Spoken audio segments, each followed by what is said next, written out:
Goldberg was in an Elimination Chamber match at SummerSlam in 2003. It was an Elimination Chamber match that also included, if I remember correctly, I think Kevin Nash and Shawn Michaels and Triple H. Triple H obviously was in there. Triple H at the time was suffering from a groin injury. And so instead of taking time off or vacating the title or whatever, he wrestled with the injury. This was during Triple H's biker shorts phase where he looked awful. He looked bloated and terrible, and he wore these really, really, really tight biker shorts, pants, whatever the hell they were. Presumably he wore them that way on purpose because the tighter it was, probably the less pain he felt from the groin. So he looked completely ridiculous. He wasn't even 100%. And so they're in this Elimination Chamber match. And there's a spot in the match where Goldberg just becomes a house of fire. And Goldberg is killing everybody. He's killing dudes. I think Jericho may have been in there. He's killing dudes left and right. The crowd is going ape shit for Bill Goldberg. And I'm watching this thinking, this is the way Goldberg should be booked. He had not been booked up to that point in WWE to resemble the Goldberg from WCW. This was the first time in WWE that he truly looked like the monster that he was at his peak in WCW, and the fans were into it. The fans were not booing, as they would sometimes do. If somebody from the outside came in, they're not a WWE guy, they're a rival WCW guy. No, the fans were into this, and that was the moment. That was the time that was right.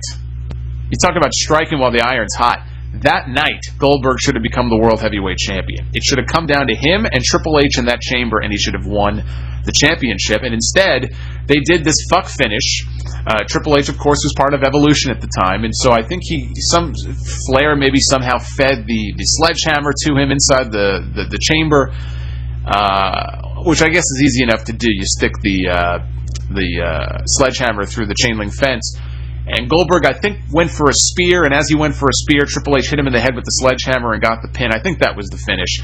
And you could just feel the air just completely deflate from the arena. And the way they ended the pay-per-view that night was they kind of, I think, handcuffed Goldberg to the Elimination Chamber fence, and they beat him up, and he was left all bloodied and stuff. And, it was just the wrong moment for that.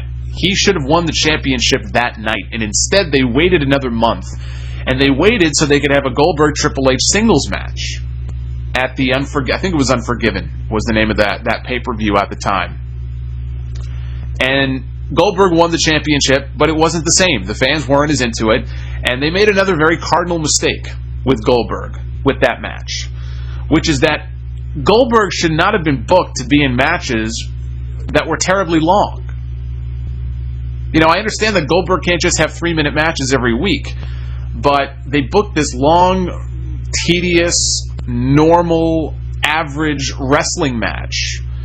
And I think Triple H had the heat for most of the match on Goldberg, and then he finally, he had his big comeback at the end, but the fans just were not as into it. Maybe it was the arena setting, I don't know.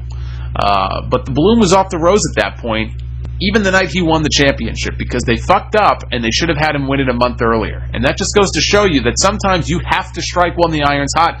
You wait a few weeks, you wait a month, it could be too late. And I think in that situation with Goldberg, it was too late. He might have had a fighting chance had he won the championship in the chamber because he looked like an unstoppable force in there. And that momentum could have carried him beyond that. But, by the time that September pay-per-view rolled around, the momentum was gone. And then 3 months later, he lost the championship back to Triple H. I think it was in a triple threat match against him and Kane. It was either Survivor Series or Armageddon. It was one of those two shows. So putting him in long matches exposed him. It didn't do him any favors. He and Triple H never got along. Triple H, Shawn Michaels, they still don't think very highly of him. I think Goldberg's name has come up before for the Hall of Fame. I think his name may have come up in the year they had WrestleMania a few years ago in Atlanta. Because Atlanta was his backyard, of course, in WCW, and I think Triple H was arguing against it, and I don't know if that's the reason why they ended up not, putting him in the Hall of Fame, but I don't have a lot of optimism, especially when Triple H takes over for good. Him and Goldberg, things didn't end well with them. I don't see Goldberg being high on the priority list of people to put in the Hall of Fame once Triple H is in charge. So that's really where a lot of it comes from.